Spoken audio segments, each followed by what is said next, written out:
आप सब रणबांकुरों को धन्यवाद देना चाहूंगा। सुबह जयपुर से निकला, मन में एक आशंका थी। चूरू का तापमान -9 डिग्री था।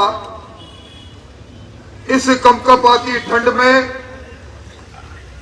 इस न्याय के युद्ध में न्याय के योद्धा कहीं ठंडे तो नहीं पड़ जाएंगे, पर यहां इस विशाल सभा में समागम को देखता हूं तो मन में महसूस करता हूं वातावरण जरूर ठंडा है, पर आपके मन में इस अन्याय के खिलाफ आपका मन खोल रहा है, गर्मी से भरा हुआ है। और मुझसे पहले वक्ताओं ने कई बातें कही। आज जब मैं देखता हूं इसी जगह पर, इसी प्रकार की सभा में 23 तारीख को हम लोग आए, अचानक आए, और आज ये 10 दिन का अंतराल बीता नहीं कि एक बार फिर न्याय के युद्ध में न्याय के सैनिकों के साथ इस बाबा साहब अम्बेडकर की इस मूर्ति के सामने हम न्याय मांगने के लिए आए हैं। भाइयों, अभी बहुत सी बातें कही गई और मैं एक बात कहता हूं, न्याय की कुर्सी पर कानून व्यवस्था जिनको सही करने का जिम्मा जिनके पास है, अगर वो थाना नीलाम होता हो, अगर न्याय देने वाली कचहरी नीलाम होती हो, तो फिर न्याय कैसा मिलेगा? मुझे बड़े अफसोस के साथ कहना पड़ता है। आज 30 अक्टूबर की वो घटना, और उस घटना के बाद अभी जिस प्रकार का उस शरीर को जब मिला, कामरेड जिक्र कर रहे थे, मुझे भी सूचना मिली, मैंने भी कहा था कि मैं रवाना हो रहा हूं, हम दाह संस्कार नहीं करेंगे, हम इस बॉडी को लेंगे नहीं। और उस समय तत्समय पुलिस के अधिकारियों ने एक आश्वासन दिया, एक विश्वास दिलाया, और आज जब विश्वास खंडित तो हम सब लोग यहाँ आए हैं। भाइयों, ये पंकज, इसके परिवार के लोगों ने भी मन में अरमान जगाए होंगे, हमारा बच्चा जवान हो रहा है, हमारा बच्चा अब अपने अध्ययन के साथ उच्च अध्ययन की ओर बढ़ रहा है, ये जवान होगा। पिता का सहारा नहीं, पर मां के मन में, बहनों के मन में ये आशा थी कि जब ये जवान होगा हमारा सहारा बनेगा। और जब सहारा टूट जाता है, आप सब लोग बैठे हैं, हमारे भी परिवार में बेटे बेटियां, बहू, पोते पोतियां तक है। इस पंकज के चेहरे पर, अपने किसी परिवार के व्यक्ति पर इसका चेहरा लगाकर दर्द को महसूस करते हैं तो मन फट पड़ता है। किस प्रकार की न्याय की बात सरकार के सामने, जब इस मामले के अंदर हम लोग पहले जताते हैं, ये घटना छोटी घटना नहीं। 1.5 महीने पहले एक बच्चा गायब होता है, नरकंकाल के रूप में मिलता है, मनो मिट्टी के नीचे दबा हुआ मिलता है, और उसके बाद पुलिस के अधिकारी कहते हैं कि ये क्या हुआ। जब मैंने उनसे दलील ली, मैं सारी बात मानने को तैयार हूं, और क्या कोई ऐसा करिश्मा हो सकता है कि व्यक्ति आत्महत्या भी करे तो अपने पर मिट्टी, अपने आप मनो मिट्टी डाल ले? भाइयों, इस पुलिस की तौर तरीके जब देखते हैं तो मन में दर्द होता है। और मैं समझता हूं कि यार, मैंने चूरू की पुलिस का अगर कोई काम देखे, हमारे हरियाणा से शराब की ट्रक निकलते हैं, चूरू में धंधे निकलते हैं, चूरू से निकलकर हनुमानगढ़, गंगानगर होते हुए गुजरात तक चले जाते हैं। हमारे यहां से गैंग बनकर लकड़ियां काटी जाती हैं, जंगल काटे जाते हैं और पुलिस के सामने दंदना के ट्रक और ट्रैक्टर निकलते हैं। शराब माफियों की सरकार, डीजल माफियों की सरकार, लकड़ी माफियों की सरकार, और इस सरकार के रक्षक बने हुए लोगों को हम रोज नेशनल हाईवे पर खड़े हुए आम आदमी निकलता है, एक व्यापारी निकलता है, हाथ देकर उसे चंदा वसूल, उसके कमीशन वसूल करते हुए देखते हैं। क्या विश्वास करें? आपको कलेक्टर के सामने ही है। 23 तारीख को जब हम इसी प्रकार की एक घटना को लेकर आए थे, उस समय भी पुलिस प्रशासन ने कहा, जिसका जिक्र डॉक्टर वासुदेव जी ने किया, एक नाबालिग बच्ची का अपहरण, बच्ची बरामद नहीं होती है, बच्ची का पिता विदेश में रहकर मजदूरी करता है, अपने बड़े भाई को कहता है आज 17 दिन हो गए बेटी घर में नहीं आई। बड़ा भाई टेलीफोन करता है, उससे पहले हरलाल जी के नेतृत्व में शिष्टमंडल ज्ञापन देकर आता है और बड़े भाई को थानेदार कहता है, जब वो कहता मैं मर जाऊं तो मर जाता है। हम डेड बॉडी लेकर यहां बैठते हैं, पुलिस प्रशासन 5 दिन का समय लेता है, 5 दिन का समय निकल जाता है और वापिस मजबूर होकर हमें वापिस धरने की तैयारी करना प्रारंभ करनी पड़ती है। क्या विश्वास करें हम?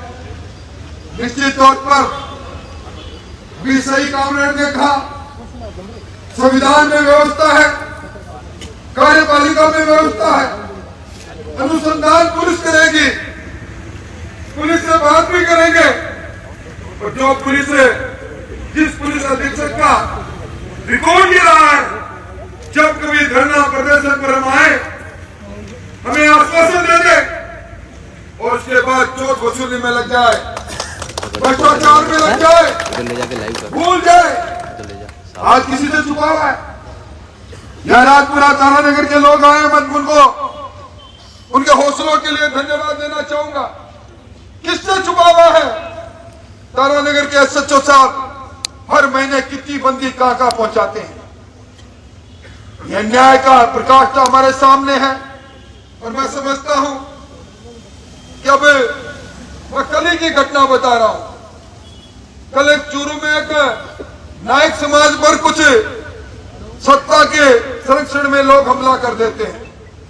नायक समाज प्रतिकार करता है, आरएससी आ जाती है, पुलिस लग जाती है और एसपी साहब को बड़ी चिंता हो जाती है क्योंकि राज में बैठे व्यक्ति का टेलीफोन आ गया, इनका राजीनामा होना चाहिए। एसपी साहब नई नौकरी है, कहते हैं पूत के पांव पालने में दिखते हैं, नौजवान हो और आपकी सरपरस्ती के अंदर ये चूरू जिले की पुलिस नक्कारा निकम्मी के साथ साथ कामचोर के साथ साथ जिस प्रकार के गरीबों का खून चूसने के लिए प्रसिद्ध होती जा रही है, शर्म की बात है। इस ठंड के अंदर कोई घर से बाहर नहीं निकलता। आपने कल अखबारों में देखा होगा, सैनाली गांव के अंदर रात को पहरा लगाते हुए फोटो छपती है। गांव में पहरा लगा है क्योंकि चोरों पर अब पुलिस का अंकुश नहीं है। चोरों की गैंग को पुलिस का संरक्षण है। अभी बात कामरेड आप तो लोकती में कह रहे थे, मैं जुम्मेवारी से कह रहा हूं, ये पहला मौका है जब चोरों की गैंग पुलिस की सरपरस्ती में चोरियां कर रही है और चोरी किया हुआ माल पुलिस के खजाने में जा रहा, पुलिस की तिजोरी में जा रहा है। इससे बड़ी शर्म की बात नहीं हो सकती। इसलिए भाइयों, ये यहाँ की कहानी नहीं, ये घर घर की कहानी है, पूरे राजस्थान की कहानी है।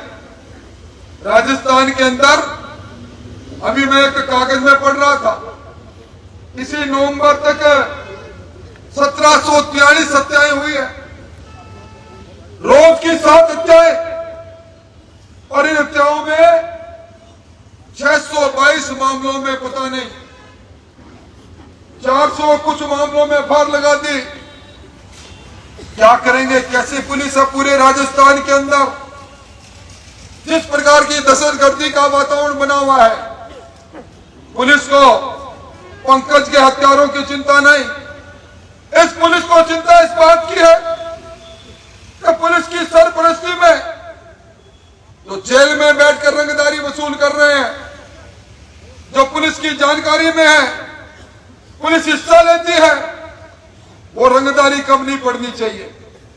इसलिए भाइयों, इस संघर्ष की बेला में आप आए हो, मैं इतना ही निवेदन करना चाहूंगा, निश्चित तौर पर मैं इस पक्ष का हूं, हमें वार्ता के लिए जरूर जाना चाहिए। एडिशनल एसपी आया है, पर वार्ता के बाद अगर वार्ता बेनतीजा निकलती है, अगर वार्ता में तंत्र नहीं निकलता, अगर हमें लगता है कि इसी एसएचओ की सरपरस्ती में, इसी चोर की सरपरस्ती में, जो सब लोगों को मालूम है, तो सिवाय बड़े राज सत्ता में बैठे लोगों को जनता का खून चूसकर पैसा देने के अलावा कोई काम नहीं करता, अगर उन्हीं की सरपरस्ती में फिर जांच होती है और जांच में हमें उम्मीद नहीं रहती, हम लोग जाएंगे। और आपको मैं कहकर जा रहा हूं, हमको यहाँ सांस्कृतिक कार्यक्रम के लिए नहीं आए हैं, आप लोग इतनी संख्या में आए हैं। यह पंकज आपका भाई हो सकता है, बेटा हो सकता है, बेटे की लड़ाई के लिए बाप आता है, संरक्षण के रूप में आता है, और समाज से बड़ा संरक्षक कोई किसी का नहीं है। हम सब लोग जब जीवन में इस धरती पर आते हैं, जन्म से लेकर मरण तक हमारे साथ हमारा नाम चलता है, हमारे पिता का नाम चलता है, हमारी जाति चलती है, हमारा समाज चलता है। इसलिए मैं कहने आया हूं, मुझे अभी मनोज जी कह रहे थे कि इस संघर्ष के अंदर हम सब लोगों को साथ देना है। मैं इस मामले के अंदर जिस दिन ये बच्चा गायब हुआ, जिस दिन इसकी डेड बॉडी मिलती है, उससे लेकर मैंने परिवार के लोगों के साथ पास जाकर भी सांत्वना की है। हम इस संघर्ष के अंदर आप लोगों के साथ हैं, और मैं निवेदन करना चाहता हूं, अगर हमने इस लड़ाई को तीखा नहीं लड़ा, इस लड़ाई को तीखा नहीं लड़ा, ये पुलिस के लोग ये सोचते हैं, लोग आते हैं, लोग चले जाते हैं। और आज मैं कहना चाहता हूं एसपी साहब, ये अंगद का पांव जब जनता का पांव बन जाता है, और अंगद के पांव को रावण की सभा में कोई हटा नहीं पाया था, ये जनता अगर जम के बैठ गई तो फिर जब तक आपकी विदाई नहीं होगी हम यहां से हटने वाले नहीं हैं। इसलिए भाइयों, यह अत्याचार अनाचार जो इस चूरू जिले के अंदर अपने पैर बहुत पसार चुका है, पुलिस से यहाँ के लोगों का विश्वास उठ गया है। पुलिस की भूमिका सिर्फ कहीं आपकी कोई एमएलए साहब, और विशेष तौर पर राजगढ़ के एरिया एमएलए साहब जब दौरे पर जाते हैं तो आदमी सामने बैठे कम हो जाए, पुलिस की बड़ी संख्या में 2-3 बसों में पुलिस जाती है। इस पुलिस का काम एक ही है, उधर तो जयपुर में बैठकर मुख्यमंत्री जी की कुर्सी पर आंच नहीं आ जाए, वो चौकीदारी करते हैं एमएलए की, सरकार के पाए हिलते हैं, तब 7 सितारा होटल में पुलिस का एडिशनल डीजीपी से लेकर सारे खड़े रहते हैं, परिंदा भी पैर नहीं मार सकता। अरे आप एमएलए की तरफदारी करते हो, आप इनकी मिजाज पुरसी करते हो।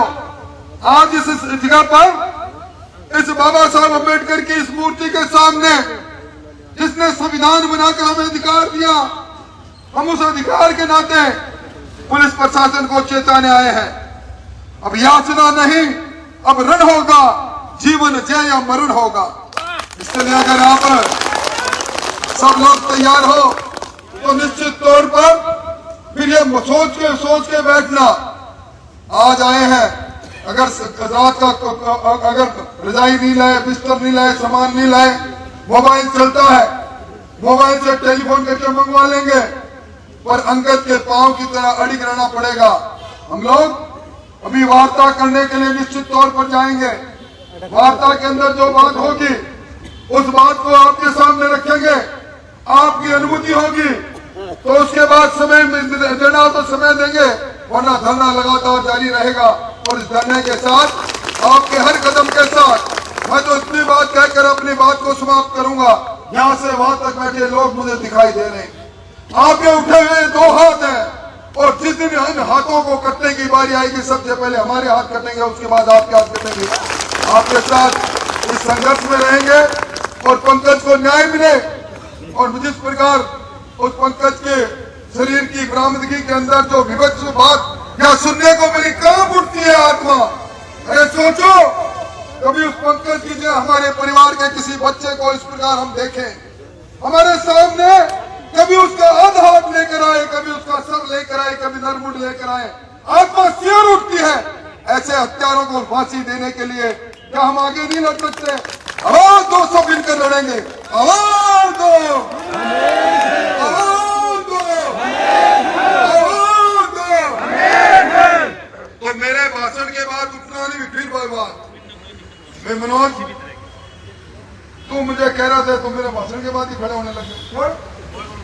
जमकर बैठना भाई। अब आगे की बात के लिए मैं चल रहा।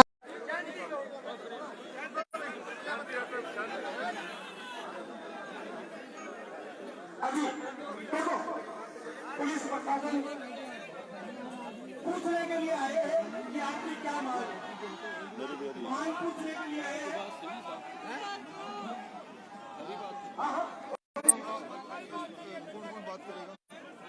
एक मिनट बात सुनो, पहले बात अपने पास दोस्त है, दोस्त को थोड़ा होश में अपनी मांग है, मांग के लिए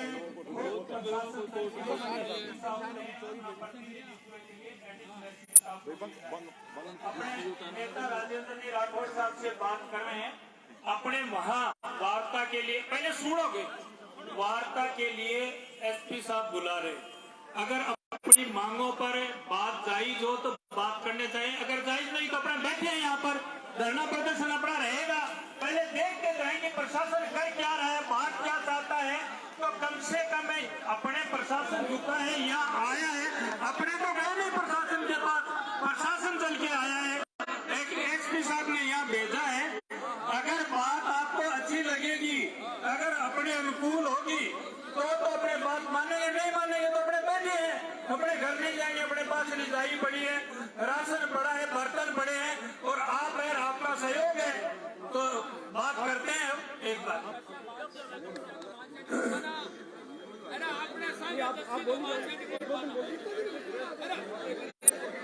अभी आप सारे लोग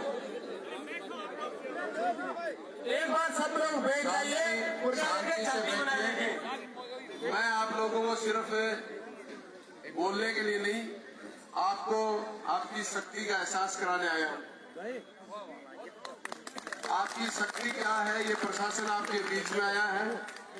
वार्ता की अगर बात करें, अभी मैं आपको कह रहा हूँ, देखिए आप लोग अपनी हिम्मत, आप लोग दृढ़ निश्चय करके अगर घर से आए हो तो ये प्रशासन यहाँ एसपी नहीं, यहाँ जिले का राजस्थान से डीजी और एडीजी भी चल के आ सकते हैं। लेकिन आप में जोश और आपकी शक्ति चाहिए। मैं आपसे नारे लगवा करके इस बात का मैं माननीय राठौड़ साहब को कहना चाहता हूँ, वार्ता करने के लिए जो लोग आए हैं अभी उनको बैठे रहने दो। अभी हम उनकी वार्ता इतनी जल्दी सुनने के लिए नहीं आए हैं। ये परिवार पिछले 2 महीने से, 2.5 महीने से परेशान है। ये प्रशासन जब तक इनकी गंदगी के जो थाना अधिकारी बैठे हैं, जिन जिन के खिलाफ आरोप है, ऐसे को घर भेजेंगे, इनका काम नहीं करेंगे, इस लाइन में नहीं भेजेंगे। पहला काम उनको भेज कर फिर वार्ता करें। आप लोग एसएचओ के बारे में कह रहे हैं, हमारे एसएचओ पैसे लिए थे,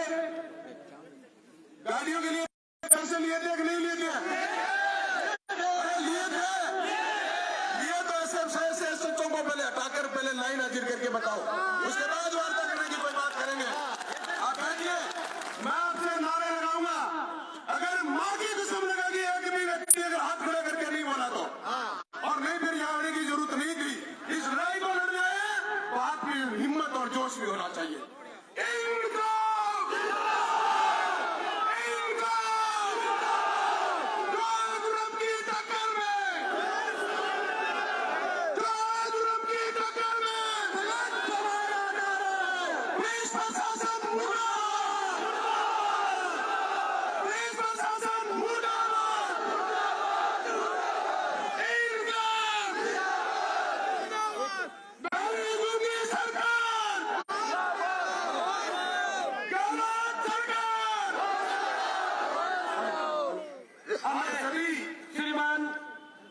मनोज जी नांगली से निवेदन करता हूं कि इस धरने को संबोधित करें श्रीमान मनोज जी नांगली साहब। आप सभी लोग जिस धरना प्रदर्शन में उपस्थित हुए हैं, उस पंकज हत्याकांड में 30 अक्टूबर 2022 का वो दिन शाम को 5 बजे अपनी मां की घर से निकलकर अपने खेत में जाते वक्त वो पंकज लौट कर वापिस नहीं आया। उस मां की क्या हालात हो सकती है हम सब लोग समझ सकते हैं।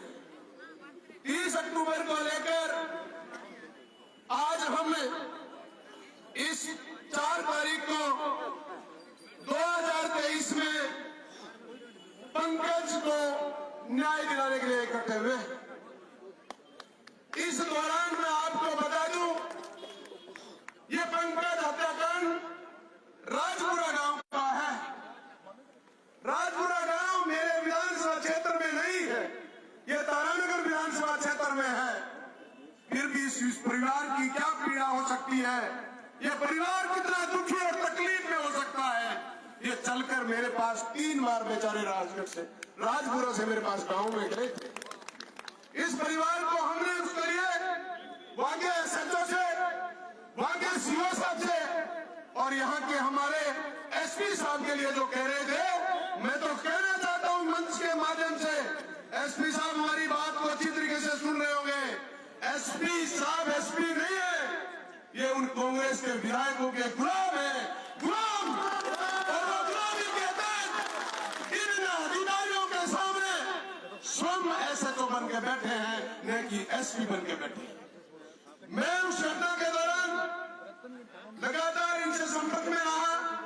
इस परिवार ने भी मेरे से संपर्क साधने का प्रयास किया और हमने इस पूरी पुलिस को अवगत कराया, लेकिन पुलिस प्रशासन पर जू तक नहीं रही। पुलिस प्रशासन ने जब भी इस गुमशुदगी के लिए परिवार गया, इनसे गाड़ी के लिए पैसे मांगे, इनसे गाड़ी मंगवाई गई, लेकिन कोई उम्मीद नहीं। और उम्मीद के बाद 1.5 महीने के बाद उस उम्मीद को हमने अंतिम तरीके से परिवार को टूटते हुए देखा और उस पंकज की हत्या के रूप में उसकी डेड बॉडी मिली। उस दिन भी मैं 12/12/2022 को रात को 10 बजे तक उस पंकज हत्याकांड की जो बॉडी थी, उस बॉडी के स्थान पर पहुंचा था। ये परिवार वहां पूरा खड़ा था। उस समय हमने प्रशासन से हमारे सामने लिखित समझौता किया था और उसे लिखित समझौते में पुलिस ने हमें ये कहा था कि हम स्पेशल अधिकारी को लगाएंगे जांच के लिए। इन्होंने रूटीन में उस डीएसपी को लगाया। साइबर क्राइम की टीम के लिए कहा, उन्होंने कहा पूरी टीम को लगाएंगे और इस हत्याकांड को हम खोलने का प्रयास करेंगे। लेकिन आज 12/12/2022 से लेकर 4 जनवरी 2023 तक पुलिस एक भी ऐसे स्थान पर नहीं पहुंची वो हमें कहीं संतुष्ट करने की स्थिति में हो। लेकिन पुलिस प्रशासन ने उस समय हमें, वहां के एसडीएम साहब भी हमारे बीच उपस्थित हुए, इस परिवार को आर्थिक मदद करने की हमने बात करी थी। लेकिन आज दिन तक उस परिवार को मेरे हिसाब से एक भी पैसा आर्थिक रूप से भी सरकार ने नहीं दिया साथियों। उसके बाद तक पुलिस से मैंने एसपी साहब से फिर दोबारा हमने बात करी। ये परिवार फिर मेरे पास चल के गया और एसपी ने कहा कि हम साहब पूरी ताकत लगा के बैठे हैं, पूरी ताकत से इस मुकदमों में हम पैरवी कर रहे हैं, न्याय देने का काम करेंगे। लेकिन इस परिवार को आज आप जितने लोग खड़े हैं, इस परिवार को न्याय देने की जो बात कर रहे थे, आज दिन तक न्याय मिलता तो हम यहाँ सड़क पर नहीं होते, इस प्रशासन को रोने के लिए नहीं आते कि हम आपके बीच आकर के खड़े हैं साथियों। लेकिन मैं आपसे कहूं कि पुलिस प्रशासन में आज भी ये अगर झूठे मुकदमे हो जाए तो ये गिरफ्तार करने के लिए एक साधारण परिवारों को तुरंत चले जाते हैं। इनकी सारी तरीके से, चाहे अवैध कारोबार हो उसमें बंदी है, चाहे लकड़ी का व्यापार हो उसमें बंदी है, चाहे जुए का व्यापार हो उसमें बंदी है, ये सिर्फ पैसा ऐंठने का काम करते हैं। इसके अलावा ये पुलिस कुछ नहीं करती साथियों। आज ये पुलिस प्रशासन हमसे यहाँ वार्ता करने के लिए आए, मैं माननीय एडिशनल साहब जो आए उनको धन्यवाद करना चाहता हूँ कि कम से कम आप हमारे इस बात को देख कर यहाँ तक आए। लेकिन आपका प्रशासन तो वहां जिस दिन 12 तारीख को हम तारानगर में थे, हमने एसडीएम साहब को हमने जाकर रात को 9 बजे बुलाया, तब तो एसडीएम साहब वहां पहुंचे थे। उनको चिंता नहीं थी कि इतनी बड़ी घटना हो गई, ना पुलिस के एसपी के नुमाइंदों को कोई चिंता थी, वो लोग वहां नहीं पहुंच पाए। लेकिन आज आपकी शक्ति और ताकत के सामने यहाँ चल के आ रहे हैं। इसे आप लोग, इनके जितने भी थाना अधिकारी हैं, मैं नाम से कह सकता हूं, अगर ये पुलिस प्रशासन कहे झूठे मुकदमों में हमारे थाना एक सिद्धमुख थाना अधिकारी है दलीप जी, ऐसा तो लगा हुआ है पिछले 2 साल से, पता नहीं एसपी उसके सामने गुलाम है या एसपी हमारी विधायिका के सामने घुटने टेक कर बैठा है। वो फर्जी गाड़ियां तक दारू की बदलता है, गाड़ियां बदलने के बाद मुलजिम दूसरे लोग बनते हैं। मेरी जानकारी में जहां तक वो परिवार भी राजेंद्र जी राठौर साहब से भी मिला है, एक परिवार की गाड़ी बदलकर मुलजिम किसी झुंझुनू के व्यक्ति को बना दिया। पुलिस ये कहती है यहाँ से तफ्तीश तेज होकर जाती है, ऐसा तो रामचंद्र जी के पास जाती है, वो ये कहता है कि साहब ये सच्ची बात है कि इस थानेदार ने गाड़ी बदल दी, लेकिन फिर भी एसपी उसको कहता है कि ऐसे ही जैसा है। इस स्थिति में तो जिंदा है ये, इनकी आत्मा मर चुकी है। किसी का लाल मारे, किसी का परिवार खत्म हो जाए, कोई झूठा मुलजिम बन जाए, इनको कोई फर्क नहीं पड़ता। ये चाहते हैं हमारी कुर्सी बची रहे, हम कुर्सी पर बैठकर लूट करते रहे, हम भ्रष्टाचार करते रहे, इसके लिए ये लड़ाई लड़ते और कोई काम नहीं है इनका। इसलिए मैं इस मंच के माध्यम से आपसे जरूर कहूंगा, क्या इस लड़ाई को लड़ने के लिए आए हो? सारे हाथ लड़ने आए हो कि नहीं आए हो? आए हो तो मैं मेरी तरफ से आपसे कहना चाहता हूं, यह पुलिस हमारी बात नहीं सुनेगी, हमें न्याय नहीं देगी, ये मैं कह सकता हूं इस मंच के माध्यम से। क्यों? क्योंकि हमारी शक्ति कमजोर है, हम लोग कमजोर है, इसलिए इस पुलिस प्रशासन को मौका मिला हुआ है। आप चाहते हो कि ताकतवर बने? चाहते हो कि नहीं चाहते? चाहते हो तो मैं आपसे कहना चाहता हूं, आज रात को हम सब लोग जहां से भी जिस तरीके से हैं, चाहे हमें रोटी मिले ना मिले, चाहे पानी मिले ना मिले, चाहे हमें ठंड लगे, इस रात को मैं आपके साथ यहाँ छोड़ने के लिए कहना चाहता हूँ। वापिस लौट के नहीं जाएंगे, जयपुर से चलकर इनका नुमाइंदा जब तक कोई नहीं आ जाए, इस परिवार की जो मांगे हैं वो पूरी नहीं कर दे, तब तक हम लोग यही रुकेंगे। क्या मेरा समर्थन करते हो? सारे लोग हाथ खड़े करके अपने सब लोगों को कसम लगेगी, एक भी व्यक्ति अगर जब तक ये समिति या तय नहीं कर दे कि हमें यहाँ से जाना है, तब तक एक भी व्यक्ति नहीं जाएगा। बताइए जाएंगे नहीं जाएंगे ना? ये थोड़ी सी देर में हम जब बैठेंगे तो हम तकलीफ महसूस करना शुरू कर देंगे कि हमें तो यार घर में काम है, हमें तो ये जरूरी काम है, हमारा तो घर नहीं पार पड़ेगी, हम ठंड मरेंगे, हम भूख लगेगी। तो फिर आप न्याय दिलाने नहीं आए हो, घंटे 2 का मनोरंजन करने आए हो। क्या घंटे 2 घंटे का मनोरंजन करने आए हो? क्या नहीं आए? इस परिवार को न्याय दिलाने आए हो तो सारी समस्याएं घर में पीछे से कुछ भी हो जाए, कुछ भी हमारा उमड़ जाए, हम नहीं जाएंगे। नहीं जाएंगे ना? नहीं जाएंगे, ये दृढ़ निश्चय कर लो। और मैं आपको ये कहता हूं कि आप सब लोग यहाँ रहोगे, तब तक हम आपके साथ रहेंगे। इसलिए आप सब लोग, क्योंकि संघर्ष करने वालों को संघर्ष करने की आदत बनी हुई है, इसलिए संघर्ष करना हम सीख जाएंगे। आज 36 कौम के लोग, एक परिवार को जिनके पास कोई सहारा नहीं है, अगर हम घरों से चल के आए हैं तो हमारी लगन तो उस परिवार को न्याय दिलाने की है कि नहीं है, तो हम निश्चित रूप से न्याय दिलाएंगे। इस न्याय के लिए हम लड़ेंगे और हमारी संघर्ष समिति जो भी तय करेगी हम उसके साथ डटकर रहेंगे साथियों।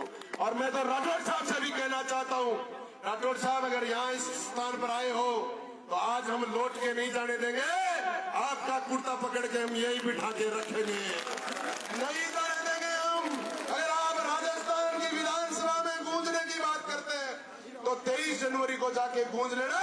अगर आज गूंजना चाहते हो तो हम चूरू में गूंजाना चाहते हैं, इसलिए हम जाने नहीं देंगे आज आपको भी हम साथ रखेंगे। इन्हीं शब्दों के साथ उस पंकज प्रजापत के परिवार को न्याय दिलाने के लिए युवा साथी जो आए हैं, अगर वो सब रहेंगे तो हम मैं कहना चाहता हूँ, वार्ता की कोई बात होगी, जो समिति तय करेगी वो जाके बात करेगी, और फिर भी नहीं सुनेंगे तो मैं मंच से कहना चाहता हूँ, एसपी साहब आपको भी ऑफिस में नहीं बैठने देंगे, कलेक्टर साहब आपको भी ऑफिस में नहीं बैठने देंगे।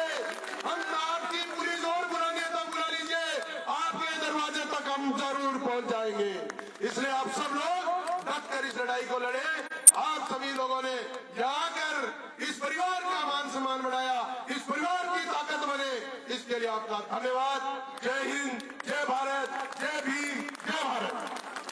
बहुत बहुत धन्यवाद। सर, आज आप पंकज प्रतापत हत्या मामले में लेकर आप चूरू कलेक्ट्रेट घेराव किया परिवार के साथ में, किन किन मांगों पे सहमति हुई है और प्रशासन का क्या कहना है और आपकी मांगे क्या थी? देखिए, सबसे पहले बात तो ये है, पंकज प्रजापत की हत्या एक निर्मम हत्या है। उस परिवार के साथ बहुत बड़ा अन्याय हुआ है। उसको लेकर पूरे 36 कौम के लोग आज जिला कलेक्टर के सामने हमने घेराव दिया। उस घेराव के बाद प्रशासन की कुछ आंखें खुली और प्रशासन ने आज उस मुकदमे में जो हमारी मांगे थी, उस मांगों में सबसे पहले कि उस दोषियों को किस तरीके से गिरफ्तार किया जाए, उसकी जांच किस सिरे से की जाए, तो एसआईटी गठित की गई है। और एसआईटी के साथ ही साथ उस परिवार को मुआवजा दिलाने की हमारी जो मांग थी, उसमें पीड़ित प्रतिकर अधिनियम में और चिरंजीवी योजना में जो भी किसी एक योजना में उस परिवार को 5 लाख रुपए का आर्थिक सहायता मिलेगी और उसके परिवार को 3,60,000 रुपए नरेगा के तहत उस परिवार को ढारे और कुंड के माध्यम से दिए जाएंगे। 2 लाख रुपए का प्रस्ताव मुख्यमंत्री सहायता कोष से भेजा है, जो स्वीकृत हो जाएगा तो उस परिवार को 10-12 लाख रुपए की आर्थिक सहयोग हो जाएगा। उस परिवार का मूल मांग थी, जनता की मूल मांग थी उस परिवार की, वो है उन दोषियों तक पुलिस कैसे पहुंचे और उनको गिरफ्तार कैसे करे। जल्द से जल्द पुलिस उनको गिरफ्तार करे। एसआईटी टीम जो गठित करी है उसका कैंप तारानगर और राजपुरा रहेगा और वो टीम जब तक यहीं रहेगी जब तक उस पंकज प्रजापत हत्या का पर्दाफाश नहीं करते। अगर एसआईटी टीम गठित हुई है, उसने जल्द कार्रवाई नहीं की, परिवार नाखुश हुआ उससे, तो आगे की क्या रणनीति 20 रहेगी? दिन का समय दिया है। 20 दिन बाद पूरी वार्ता की कमेटी, संघर्ष समिति की कमेटी हर वार्ता करेगी। उसके बाद जो भी निर्णय कमेटी लेगी उसके अनुसार हम फिर अगर आंदोलन करना पड़ेगा, धरना देना पड़ेगा तो हम निश्चित रूप से दोबारा देंगे। इस परिवार को न्याय दिलाने के लिए लड़ाई अंतिम छोर तक हम लड़ेंगे। धन्यवाद।